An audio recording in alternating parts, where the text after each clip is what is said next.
Baiklah, pada saat ini kita akan membahas tentang fisiologi leukemia. Jadi, leukemia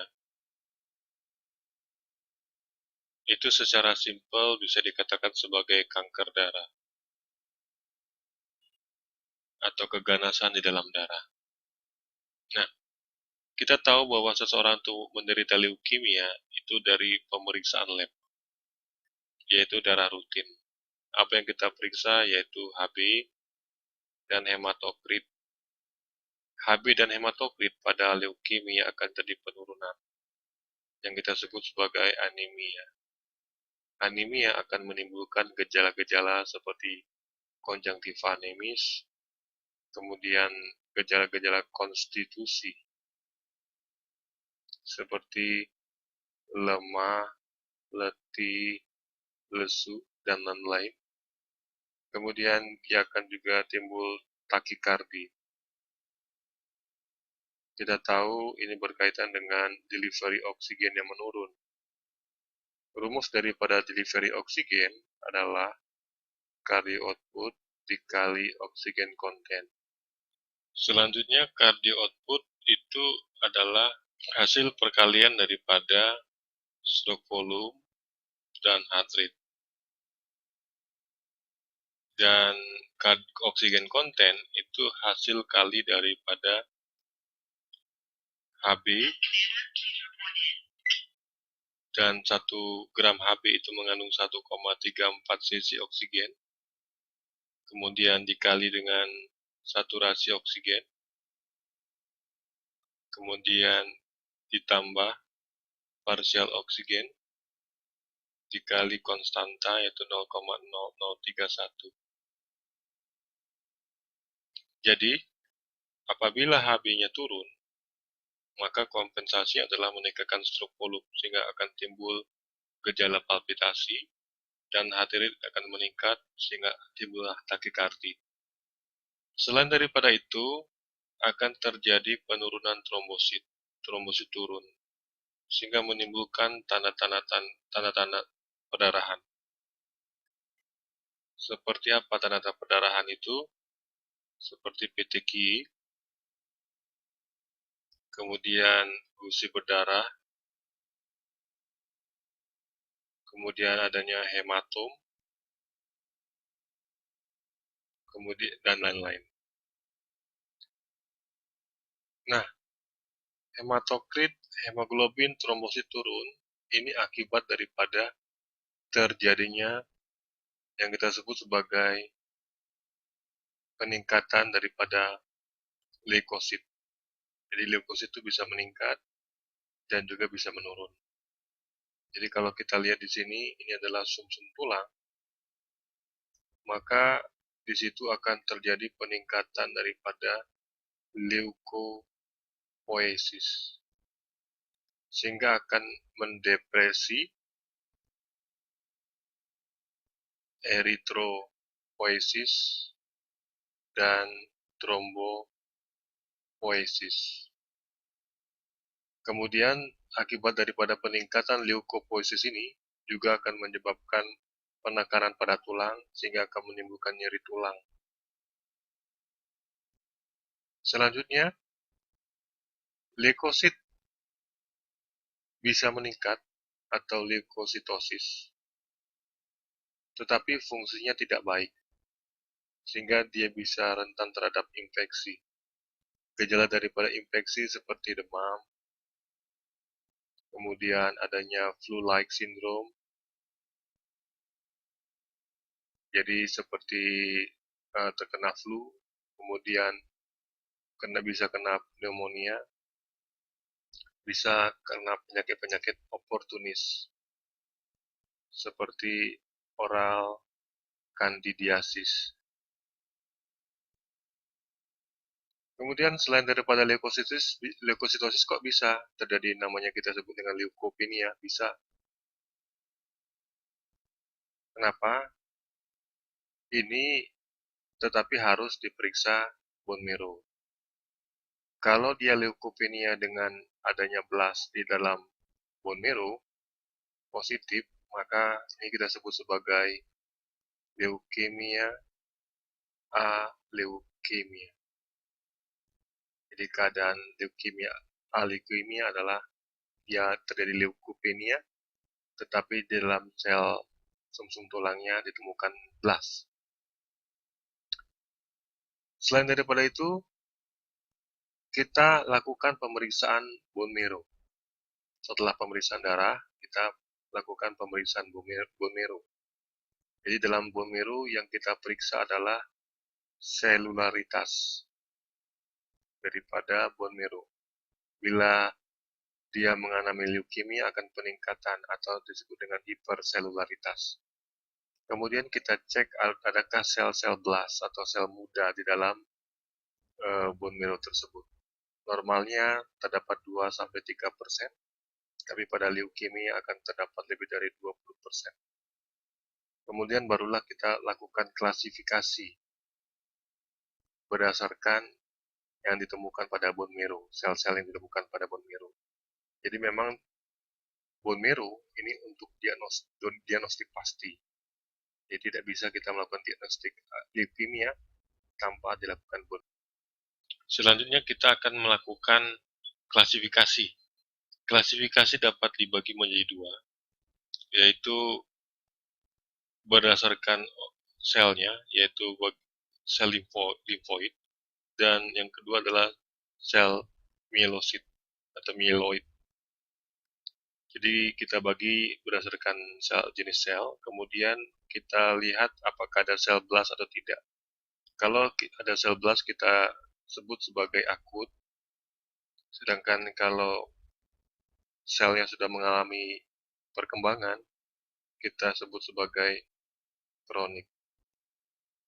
Jadi ini merupakan kronik, ini merupakan akut. Baiklah, yang kita bahas pertama kali adalah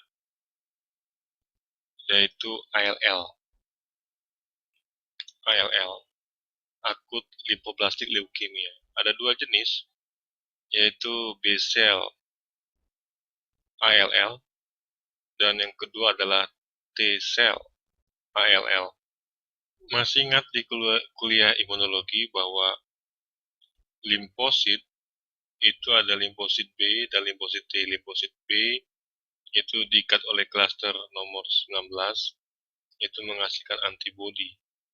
Kemudian limfosit T itu ada dua jenis, limfosit T helper dengan ditandai dengan CD4, ini untuk proses imunologi. Kemudian yang berikutnya adalah T cytotoxic CD8 untuk membunuh sel-sel mikroorganisme secara sitotoksik intraseluler.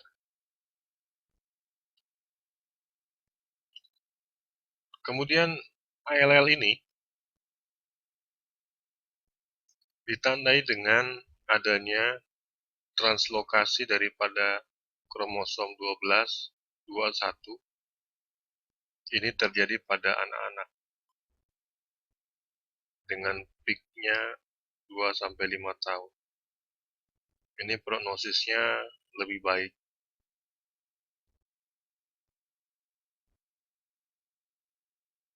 Kemudian yang berikutnya adalah translokasi kromosom 4-22 terjadi pada orang dewasa, terutama usia yang di atas 50 tahun. Tentu prognosis lebih kurang bagus. Selanjutnya kita akan membahas T-cell ALL. Ini berasal daripada timus yang terjadi pembesaran. Ini biasanya mengenai pada anak-anak remaja. Nah, berdasarkan daripada FAB atau French American British, French American and British, maka ALL dapat diklasifikasikan menjadi 3, L1, L2, L3, dan L3 yang terakhir ini terkenal dengan Burkitt lymphoma. Selanjutnya kita akan membahas tentang AML, akut myelodysplastic leukemia. Ini terjadi hampir 90% pada orang dewasa dan jarang sekali pada anak-anak.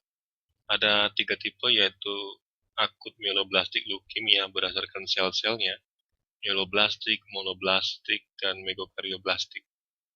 Kemudian berdasarkan French American British, maka dibagi menjadi M0 sampai M7.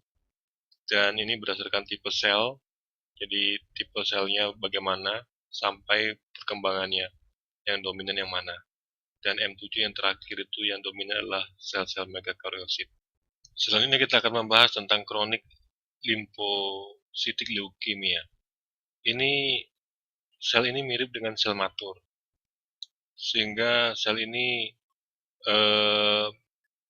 biasanya bersifat fragil, jadi mudah pecah, yang kita sebut sebagai smart cell. Sering terjadi pada usia dewasa di atas 50 tahun. Kemudian sel limfosit ini akan beredar ke seluruh tubuh, termasuk organ-organ limfoid. Yang pertama dia akan ke limfa, akan menyebabkan splenomegali, ke liver akan menyebabkan hepatomegali, ke nodus limfatikus akan menyebabkan lymphadenopathy generalisata, jadi bengkak-bengkak pada nodus limfatikusnya. Sel limfosit ini harusnya menghasilkan antibodi, tetapi antibodi yang dihasilkan tidak baik, sehingga menyebabkan hipogammaglobulinemia yang akan cenderung mudah terjadi infeksi pada tubuhnya. Selanjutnya kita akan membahas tentang kronik myeloblastic leukemia. Kronik myelocytic leukemia itu ditandai dengan peningkatan sel-sel granulosit, yaitu basofil, eosinofil, neutrofil, kemudian monosit. Ini ditandai dengan translokasi daripada kromosom 9 dan 22 yang kita sebut sebagai kromosom Philadelphia. Ada 3 fase pada CML, yaitu fase kronik. Ini terjadi bertahun-tahun. 85% itu bersifat asimptomatik. Kemudian akan masuk ke fase akselerasi, di mana akan timbul sel-sel blast sebanyak 10-19%, kemudian basofil 20%, trombosit bisa turun sampai kurang dari 100.000, atau bahkan dia lebih dari 1 juta, akibat daripada tidak respon terhadap terapi. Dan akhirnya, dari fase akselerasi ini akan menjadi krisis blast. Dia akan ditemukan dengan sel blast 20%. Ini hampir sama dengan akut myeloblastic leukemia jadinya. Selanjutnya kita akan membahas bagaimana terapi daripada leukemia ini. Jadi leukemia ini terjadi akibat daripada terpaparnya zat radiasi, kemudian adanya zat-zat karsinogen,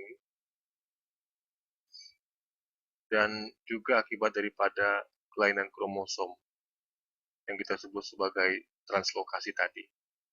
Nah, terapinya adalah dengan yang pertama adalah kemoterapi.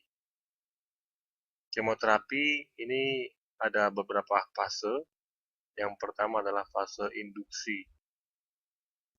Jadi selama 4 minggu diberikan kemoterapi untuk membunuh sel kankernya. Kemudian masuk ke fase konsolidasi. Ini adalah untuk membunuh sisa sel kanker dan bertujuan untuk mencegah supaya jangan ke otak. Berikutnya adalah yaitu terapi yang fase maintenance. Itu bisa berlangsung 2-3 tahun, tapi dengan low dose. Selain daripada dengan kemoterapi, yaitu dengan radiasi. Tentunya tidak boleh pada usia kurang daripada 5 tahun. Kemudian yang terakhir adalah bone marrow transplantation. Ini adalah satu-satunya harapan dengan sekarang ditemukannya stem cell. Sekian fisiologi leukemia.